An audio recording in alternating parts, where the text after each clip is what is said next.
የመጨረሻዋ ቅጠል ደራሲ ኦ ሄንሪ ተርጓሚ መስፍን አለማየሁ በግንቦት ወር ላይ ሁለት ሰዓሊዎች በአንድ ሆቴል ተገናኝተው በአንድ ጠረጴዛ ዙሪያ ይቀመጣሉ። እንዳጋጣሚ የምግብ ምርጫቸውንም ሆነ የኪነት ፈለግ አቅጣጫቸውን ተመሳሳይ ሆኖ ስላገኙት በአንድነት ለመኖር ይስማማሉ። በኒውዮርክ ከተማ በሚገኘው የከያንያንና ጸሐፍት መናኸሪያ በሆነችው በግሪንዊች መንደር ከጡብ የተሰራ ባለ 3 ፎቅ ቤት ውስጥ የጋራ ስቱዲዮ ለመክፈት ብዙም ጊዜ አልፈጀባቸውም። ሁለቱም ሴቶች ናቸው። አንደኛዋ ሱ፣ ሌላኛዋ ጆአና ይባላሉ። አንዷ ከሰሜን ምስራቃዊው ግዛት ከሜይን፣ ሌላዋ ደግሞ ከካሊፎርኒያ ደቡብ ምዕራብ ነበር ወደ ኒውዮርክ የመጡት። ለ6 ወራት ያህል በሰላም እየኖሩ ሥራቸውንም በጥሩ ሁኔታ ሲያካሂዱ ከቆዩ በኋላ በህዳር ወር ላይ ሐኪሞች ኒሞኒያ እያሉ የሚጠሩት የብርድ በሽታ አካባቢውን ክፉኛ እንደ ወረርሽኝ ይመተዋል። ብዙ ሰዎችን የለከፈው ይህ በሽታ ተራውን ጠብቆ የሁለቱን ሰዓሊዎች ቤት ሲጎበኝ ጆአናን ይዳብሳትና በጠና ተይዛ ትወድቃለች። በሽታው ካደረባት ቀን አንስቶ ጆአና ከቤት መውጣቷ ቀርቶ ከብረት በተሠራው አልጋዋ ላይ ተኝታ መዋል ሆነ። አልጋዋ ላይ በጀርባዋ ተንጋላ ከፊት ለፊቷ ባለው መስኮት በኩል ባሻገር የሚታየውን ከጡብ የተሠራ ሌላ ቤት ልሙጥ ግድግዳ ስታስተውል ትውላለች። ጥቂት ቀናት በዚህ ሁኔታ አለፉ። አንድ ቀን የጆአናን በሽታ የሚከታተለው ሐኪም የምርመራ ተግባሩን ፈጽሞ ሲወጣ ሱን ወደ መተላለፊያው ጠራና ቅንድቦቹን ሽብሽብ አድርጎ እየተመለከታት ስለ ጓደኛዋ ሕመም ያዋያት ጀመር። ጓደኛሽ በሕይወት ለመቆየት ያላት ዕድል የመነመነ ነው፣ ወይም በሌላ አገላለጽ ዕድሏ ከ11 ነው እንበል አለ ዶክተሩ በእጁ በያዛት አነስተኛ የሙቀት መለኪያ ውስጥ ያለውን የሜርኩሪ ፈሳሽ እየነቀነቀ። እና ይኸውም አንድ ዕድል በሕይወት ለመቆየት ያላት ፍላጎትና ተስፋ መጠንከር ነው። ያንቺ ጓደኛ ግን ፈጽሞ እንደማትድን ሕመሙ እንደማይለቃት ያረጋገጠች ትመስላለች። በሕይወት እንደማትቆይ ወስናለች። ታዲያ በዚህ ስሜት ከቀጠለች፣ መንፈሷን ካላበረታችሁ፣ ለመዳን ያላትን ተስፋ ካላጎለበተችው ውጤቱ ደግ የሚሆን አይመስለኝም። ለመሆኑ አንቺ ስለ ሐሳቧ የምታውቂው ነገር አለ? አንዳች ለማድረግ የምትፈልገው ነገር ያለ ይመስልሻል? መቼም አስቸጋሪ ነው፣ ግን ጆንሲ አንድ ብርቱ ፍላጎት እንዳላት አውቃለሁ። ይኸውም አንድ ቀን በኢጣሊያ የሚገኘውን የናፒርሰንን ስርጥ ስዕል መስራት ነው። ለዚህ መቼም ኃይለኛ ጉጉት ነው ያላት አለች ሱ። ስዕል? የምን ስዕል አመጣሽብኝ? እኔ ለማወቅ የፈለግኩት ከዚህ የበለጠ ከስዕል መሳል የላቀው ጉዳይ እንዳለ ነው።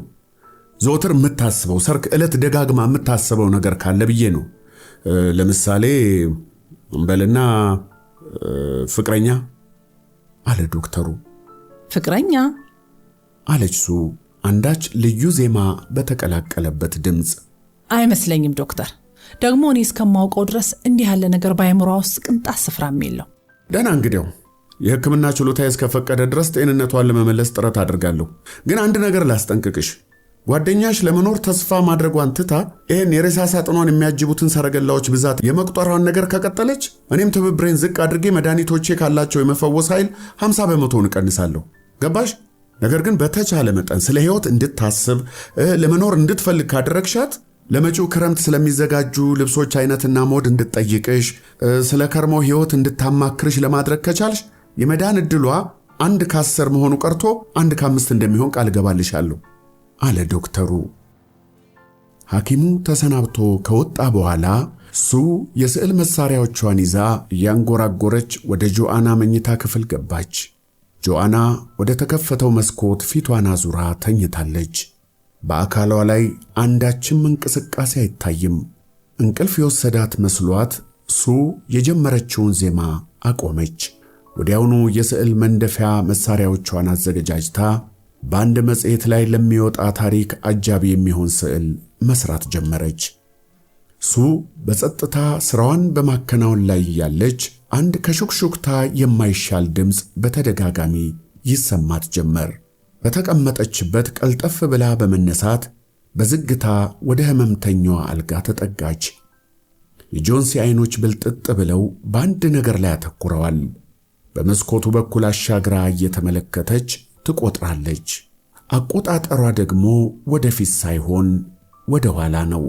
12 አለችና ጥቂት ቆይታ ደግሞ 11 ስትል ቀጠለች። እንደገና 10 9 ጥቂት አረፍ ብላ ደግሞ 8 7 እያለች ትቆጥራለች። ሱ ግራ በተጋባ ሁኔታ ፊቷን አዙራ በመስኮቱ በኩል ማስተዋል ጀመረች። በአካባቢው ምን የሚቆጠር ነገር አለ? ዘወትር በመታየቱ አሰልቺ ከሆነው የግቢው ባዶ ትርኢት በቀር አንዳችም ዓይን የሚሞላ ነገር የለም። ከመስኮቱ 20 ጫማ ያህል ራቅ ብሎ ከጡብ የተሠራ ሌላ ቤት ሌጣ ግድግዳ አለ። በተረፈ አንድ በጣም ያረጀና ስሮቹ መበስበስ የጀመሩ ዛፍ ይታያል። ቁመቱ እስከ ሌላው ቤት ግድግዳ አጋማሽ ድረስ አድጓል። እሱም ቢሆን እስከዚህ ማራኪ አይደለም። በመጸው ቀዝቃዛ ነፋስ የሚርገበገቡት የዛፉ ቅጠሎች በአብዛኛው በመራገፋቸው እርቃናቸውን የቀሩት ቅርንጫፎቹ የጡቡን ሌጣ ግድግዳ እየታከኩ እንደ አጽም ተንጨፍረዋል። በቃ ሌላ የሚታይ ነገር የለም። ምንድነው እሱም ወድሽ? አለች ሱ። 6 አለች ጆአና ድከም ባለ ሹክሹክታ። አሁን በፍጥነት መርገፍ ጀመሩ። ከ3 ቀናት በፊት ወደ 100 ገደማ ነበሩ። ያን ጊዜ መቁጠሩ ራሴን ክፉኛ ነበር ያሳመመው። አሁን ግን ለመቁጠር ቀላል ነው። ያው ደግሞ አንዷ ሄደች። አሁን የቀሩት 5 ብቻ ናቸው።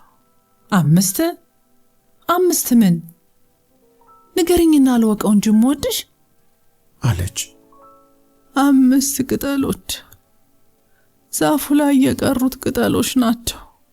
የመጨረሻዋ ቅጠል ከዛፉ ላይ ተለያይታ ስትወድቅ እኔም እሰናበታለሁ። ያኔ እኔም ካንቺ እለያለሁ። ይሄንን ካወቅኩት 3 ቀኔ ነው። ሐኪሙስ አልነገረሽም? አለች ጆአና። ቅጠሎቹን ነው እንዴ? እኔስ እንዲህ ያለ ፍሬ ከርስኪ ሰምቼም አላውቅ። አለች ሱ ጉልህ ሆኖ በሚታይ የንቀት ስሜት። ለመሆኑ ያረጀ ዛፍ ቅጠሎች ከአንቺ ሕይወትና ጤንነት ጋር ምን ግንኙነት አለው? ደግሞ ዛፎቹን እወዳቸዋለሁ ስትይኝ አልነበረም? አስቸጋሪ ልጅ አትሆኝ እሺ። አይዞሽ፣ አሁን ትድኛለሽ። እንደውም ዛሬ ጧት ዶክተሩ እንደነገረኝ ከሆነ ለመዳን ያለሽ እድል ልክ እሱ እንዳለው እድልሽ ከ10 1 ነው። ስለዚህ አትፍሪ ጆንሲ። ይልቁንም አሁን ምግብ ላምጣልሽና ሞክሪ። እኔም የጀመርኩትን ስራ ልጨርስና ጥቂት ገንዘብ እናገኛለን። ከዚያ በኋላ ማለፊያ የወይን ጠጅና የአሳማ ስጋ መግዛት እንችላለን። አለቻት። ለእኔ እንደሆነ አትቸገሪ፣ ምንም ነገር አልፈልግም። አለች ጆአና ዓይኖቿን በመስኮቱ በኩል እንዳነጣጠረች። ያው አንዷ ደግሞ ሄደች። በቃኝ፣ ምግቡንም አልፈልግም። አሁን የቀሩት 4 ብቻ ናቸው። ከመጨለሙ በፊት የመጨረሻዋ ቅጠል ስትወድቅ ማየት እፈልጋለሁ እና ከዚያ በኋላ እኔም እጓዛለሁ። ጆንሲ ፍቅሬ፣ አለች ሱ ወደ ጓደኛዋ ጎንበስ ብላ። አንድ ነገር ብለምንሽ ለማድረግ ቃል ትገቢልኛለሽ? እባክሽን ለእኔ ስትይ ዓይኖችሽን ክደኛቸውና ስራዬን እስክጨርስ ድረስ በመስኮት በኩል መመልከትሽን አቁሚ። ነገ ጠዋት ስዕሎቹን ጨርሼ ለመጽሔቱ አዘጋጅ ማስረከብ አለብኝ። ሌላው ክፍል ውስጥ ሆነሽ መስራታችም? የጆንሲ ጥያቄ ቀዝቀዝ ያለ ነበር። አጠገብሽ መሆኔን ነው የምፈቅደው። በዚያ ላይ ደግሞ በእነዚህ በማይረቡ ቅጠሎች ላይ ማፍጠጥሽን በፍጹም አልፈልገው። አለች ሱ። በይ እንግዲህ ልክ ስራሽን እንደጨረሽ ንገሪኝ። አለች ጆንሲ ዓይኖቿን ከድና። ምክንያቱም የመጨረሻዋ ቅጠል ስትወድቅ ለማየት እፈልጋለሁ። መጠበቁም ማሰቡም ክፉኛ አድክሞኛል። ከሁሉም ነገር ተላቅቄ እንደነዛ ምስኪን የዛሉ ቅጠሎች ጭው ብዬ ቁልቁል መውረድ፣ መንሳፈፍ፣ ወደ ታች መንጎድ ነው ፍላጎቴ። እስቲ ትንሽ እንቅልፍ እንዲወስድሽ ሞክሪ አለች ሱ። እኔም ወደ ምድር ቤት ልውረድና ለሌላው ስዕሌ ሞዴል እንዲሆን ሽማግሌው በህርማንን ልጥራው። ከ1 ደቂቃ በላይ አልቆይም። እሺ፣ እስክመለስ ንቅንቅ እንዳትይ። ሽማግሌው በህርማን 2 ወጣቶች በሚኖሩበት ሕንፃ ውስጥ በምድር ቤቱ የምትገኝ አነስተኛ ክፍል ተከራይቶ የሚኖር ሰዓሊ ነው። ዕድሜው ከ60 አልፏል። የተንዠረገገው ባለግርማ ሞገስ ጢሙ በሚካኤል አንጀሎ ስዕል ላይ ያለውን የሙሴን ጢም ይመስላል። በህርማን ብዙ ዓመታት በኪነ ጥበብ ሙያ ያሳለፈ ቢሆንም የተሳካ ውጤት ለማግኘት ግን አልቀናውም። አንድ የተዋጣለት ሥራ ሰርቶ አያውቅም። 40 ዓመታት ሙሉ ብሩሹን ይዞ ሲታገል ቢኖርም እንደመቤቱ የሚቆጥራትን ኪነ ጥበብ የጨርቋን ጠርዝ እንኳ ለመዳሰስ አልበቃም።